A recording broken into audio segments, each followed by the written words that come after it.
you very much indeed. Thank you so much for having me here. It's a great honour to be over, and thanks for coming out to watch the film, although you should all have been outdoors frolicking in the beautiful sunshine that you've got here. Shame on you all, in fact. But thank you very much for coming out. I just really wanted to say that, as you just heard, I mean, I have been living and breathing it for a long time. You're right to have suggested that, and it's kind of taken me over in a way that I didn't expect. If you make films, then you sort of, it takes a long time, obviously, maybe a year and a half, but then you can kind of normally let it go and move on, and I just haven't been able emotionally and for lots of reasons to let this issue go. It just feels too important, probably for selfish reasons for me and my family, to have let it go. Two things are happening in the modern world.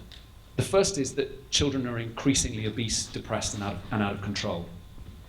And they're going to have a lower life expectancy than our generation, which is just such a weird concept when you think about it. First time in human history. And the second thing that's happening out there is that children are outdoors less and less and less. And the stats in Australia, by the way, are nearly as bad as they are in the UK, which is so extraordinary because we think of the Australians as being constantly outdoors and really well connected to their natural environment. But when I read the UNICEF stats and where you are on the league table of countries, you're better than us, I hasten to add, but not much better. And you know, this is a concern that's global. It cuts across different socioeconomic groups and it cuts across geographies. So those are the two things that are happening. Sometimes parents say to me, there's no point, you know, I need to prepare them for the modern world, and I'm going to do that by making them watch lots of telly.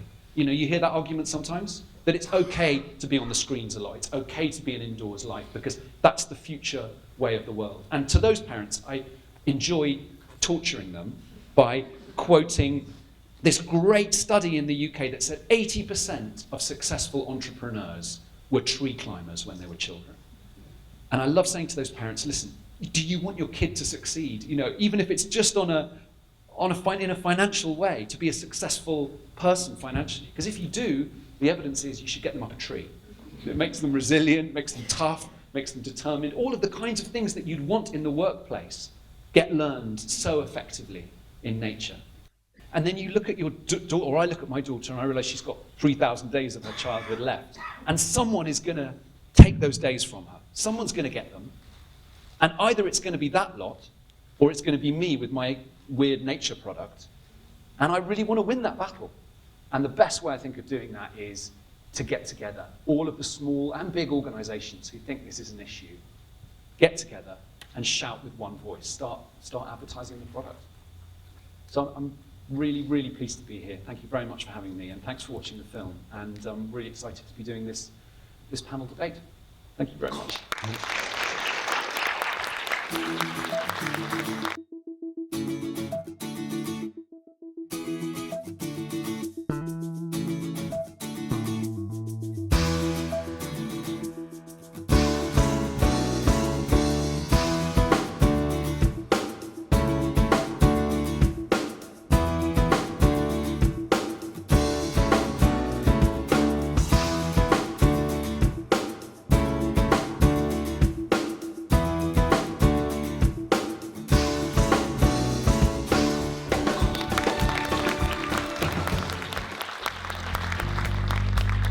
Just to kick off, I want to ask everyone on the panel, Australia has fantastic weather. We're not Britain. We have no excuses. We see ourselves romantically as these tanned, fit, outdoor people. We love the bush. We love the sea. Is that all a bit of a fallacy? Is it a lie that we're sort of leading?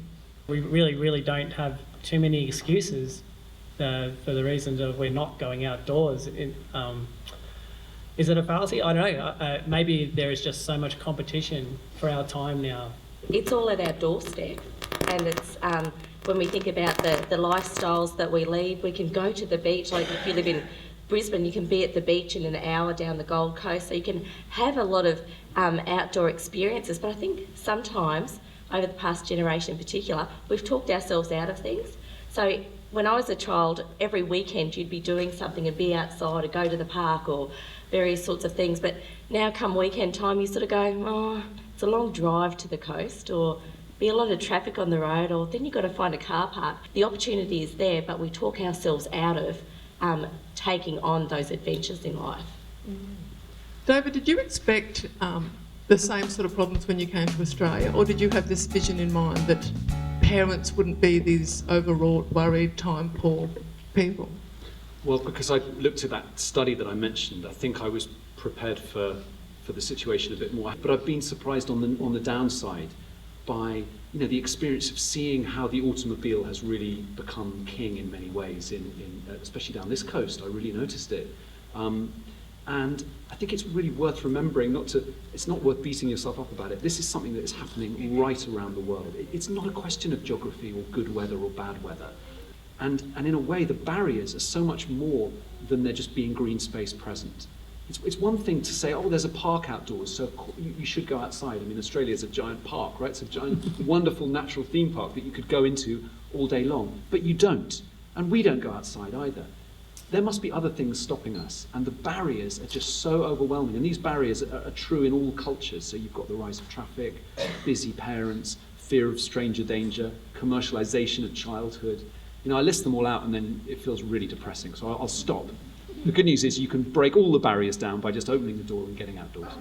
Technologically, and we've seen some amazing advancements, and that have, really had some significant impacts on our day-to-day lives. Socially, we're yet to catch up. And I think that's probably what we're in amongst now. We're in amongst this period of our lives where we're having to have these conversations for the first time. And we're having to make new rules for our lives. How do we live in amongst this world the way it is right now when we're seeing the impacts on these children, which makes the argument and that social issue so much louder when it happens to our kids. So you think sort of a generation of parents are coming that are going to be the backlash generation? I mean, that's an optimistic way of looking at it. Yeah. I mean, the generation we have now is so important because we know that experience of that outdoor childhood, that it was a daily today experience, and we know it because we lived it. And our kids are going to grow up not having that experience, and that creates a lot of uncertainty. I'm hoping that there will be this push where we'll re-engage our kids with nature, and they'll have that experience to pass on to their kids, and maybe we'll see this hybrid generation of human beings develop that balances technology, still uses it because it's not going anywhere, but it also values nature to a point where it's intrinsic. We just love it because we know it's awesome for us. Kylie, can I ask, what's feedback from parents? What sort of excuses and feedback, and what do they talk about when you talk about things like, nature and nature trips and taking kids on nature trips? I think in our experience in outside school hours care, parents are largely supportive of children playing outside, and there are a lot of parents who are well informed, and they do. I think that they support that in terms of the outside school hours care sector and children being taken outside while they're in care, but it's probably balancing that and continuing to provide that in the home setting as well, because the habit of going outside, but we're not habitual people who just get outside and get into nature anymore. We actually have to think purposefully about it, and that's part of the problem today, is that it's just not part of our everyday thinking. Like, you get up in the morning, you reach for your phone, and I know people who check Facebook before they get out of bed. But in their habit of daily activity, there's often not that thought that I need to get outside and spend some quality time outside. So we have to bring that back into families' thinking, that a part of their family life is the habit of playing outside. From what evidence you guys have seen across all socio-economic groups, I mean, there's that concept in our minds that, middle class, lovely suburbs with leaves and greeny parks, and you've got other suburbs that haven't got these green spaces. Is that true, or are we seeing it across all socio-economic groups? And can I also ask on a regional basis as well? And David, did you sort of look at country kids versus city kids? Yeah, we did. And in fact, there's just been a big study done by the University of Essex and the RSPB, which is the bird protection organisation in the UK, which tried to figure out how well children are connected to the natural world. And their finding, which was extraordinary, was that urban children are marginally better connected to the natural world than their rural counterparts. And we all scratched our heads when this came out. We're like, how did that work? And we don't know for sure why it is yet, because that wasn't in the study. But the theory is that actually if you're in a rural setting, you might be very spaced out from your friends. That you might have to be driven from one place to another in an air-conditioned car to get anywhere. And also you might end up using social media and instant messaging. In terms of socio-economic thing, some of the most hard-up urban kids that we met were the best connected. They were keeping bees on the top of tower blocks. They were really involved with growing vegetables in tiny allotments. And some rich kids we met out in the countryside were, pretty solidly glued onto the Nintendo. So I don't think it cuts that way. I'd love to hear your experience. There might be some cultural differences because we've been doing a project called Physical Activity and Nutrition in Outside School Hours Care, and we met with the Indigenous Professional Support Unit to find out what the experience was for our Aboriginal and Torres Strait Islander cultures.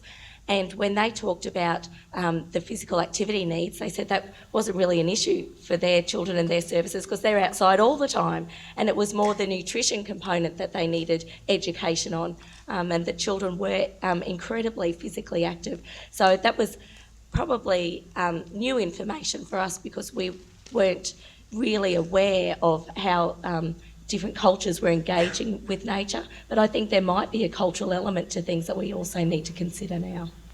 There's the Australian Early Development Index that measures the vulnerabilities of young kids in regional areas and all areas of Australia and Queensland. It gives you some great stats, the AEDI index, and it does actually show that regional people are more vulnerable in this area. And I think it definitely relates to what David said. I think technology is a switch on boredom for these kids who don't have as many people and young people that they can connect with so readily, and it's not that accessible. Can we talk a little bit about the workplace health and safety side of it? Because I know when I take my kids into the bush or on hikes, no matter what age they've been, they need the danger, they need danger. When I was a young person, I was able to just go and just roam and explore, and we did some stuff that you would probably call near-death experiences for young people, But we were also able to self-regulate a lot of our time. And I often wonder what stopped my mother from stopping me going outside. I go, well, what stopped her? I mean, I know she worried about this still, but what stopped her from stopping us? Did you come from a big family? I did, 3 boys, and that's one of the changes I think has occurred over time. Houses have got a lot larger. The kids have got a section of all their own.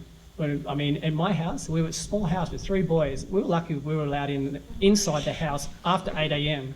because our mother would kick us out because 2 laps at the table would drive my mum up the wall in the kitchen. Get outside! And we'd be gone, all right. And we'd go off. And my favourite place to play when I was a kid was the rubbish tip. It was a gold mine of stuff.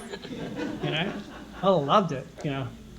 I don't know how many parents these days would be comfortable knowing that their kids are sifting. And I think it's great for mothers to worry and great for them to care. And of course, the kids need that love and that care and that consideration. I just wonder at what point do we stop our kids and what point do we let them go? And I mean, there's probably an age appropriateness to all these things. Your backdrop that you're working against is, if there's been a child abduction in the last 10 years, it's hard for them. It is really hard, and I think the thing to keep reminding ourselves of, or that I try and remind myself of anyway, is that the odds of these things happening are still microscopic, and in fact they're slightly smaller than they used to be 50 years ago. Now you'd never know that. It's certainly true in the UK. I don't know about the Australian stats. Is it true? Yeah. So actually you're marginally less likely to be abducted by a stranger than you were 50 years ago. We did a study in the UK and we said to mums, how long do you need to leave children unattended, mums and dads? How long do you need to leave your children unattended before they'd get abducted on the street in London? Half a day? They were like, maybe, I don't know, half a day. A day?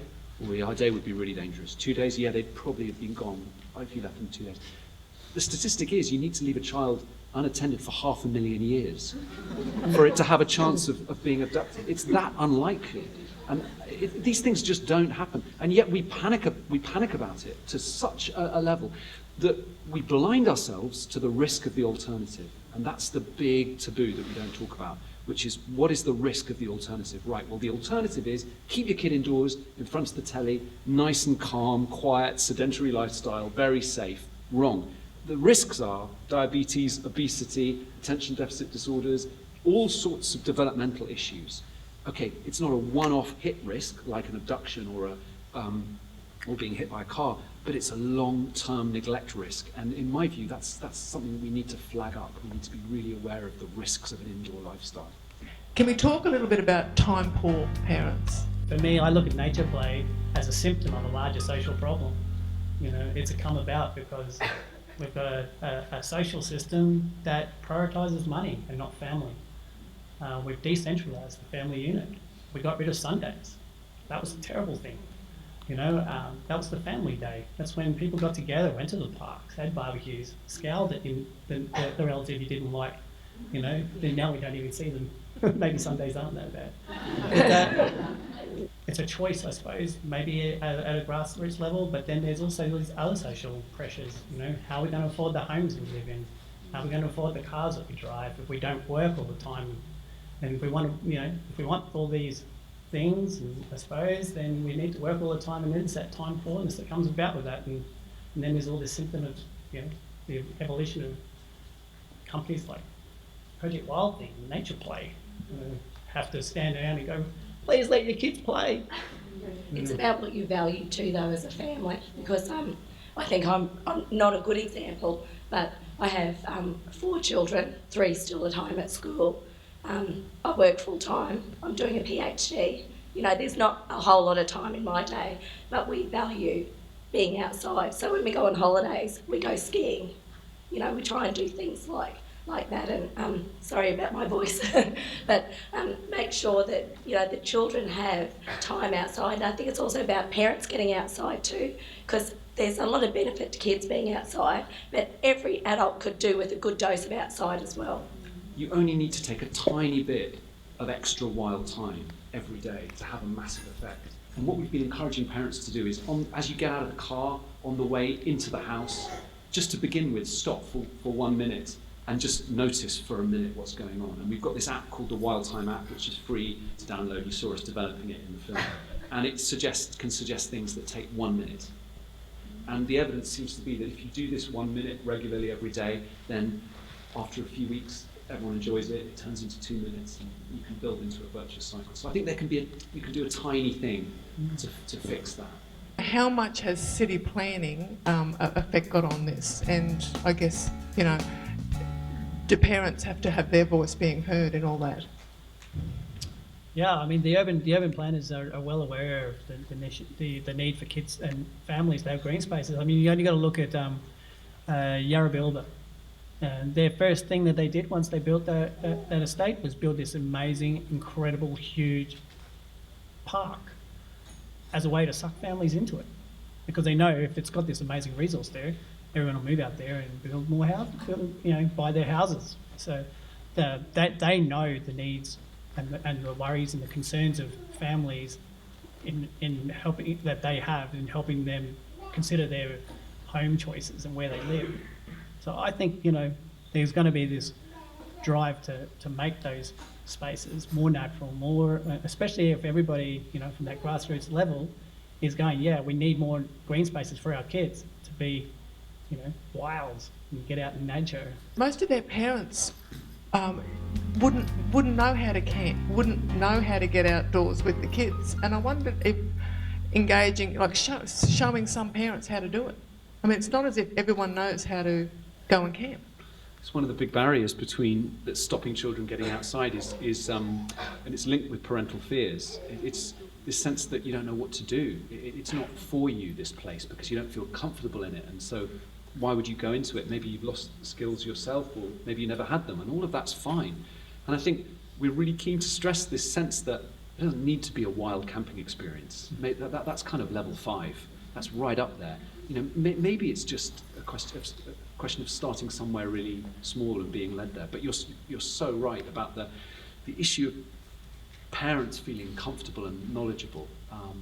But one of the things I wouldn't want to do, and this is just me, is put it onto the planners and say, you've got to fix it. Or put it onto adult educators and say, well, you've got to educate adults and parents to camp more. Or put it onto the schools, because it's too easy. And you push it away from yourself, and it's no longer your problem.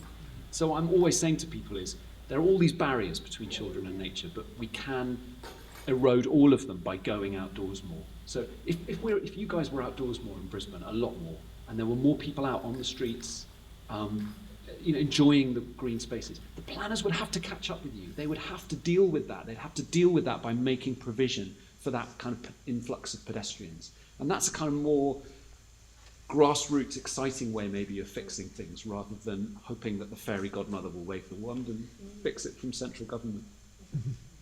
Look, this discussion could go on all afternoon, but we've hit 2:30 and I know everyone's got to get where they've got to get. So can we please just thank the members of our panel, David, Hayano and Kylie. Thank you so much for coming to the screening today. I just want to leave you with one quote from one of my favourite authors, which is Annie Dillard, and she wrote the Pilgrim at Tinker Creek, and it's, to live life properly, you've got to jump off cliffs all the time and build your wings on the way down. Thank you very much. Thank you.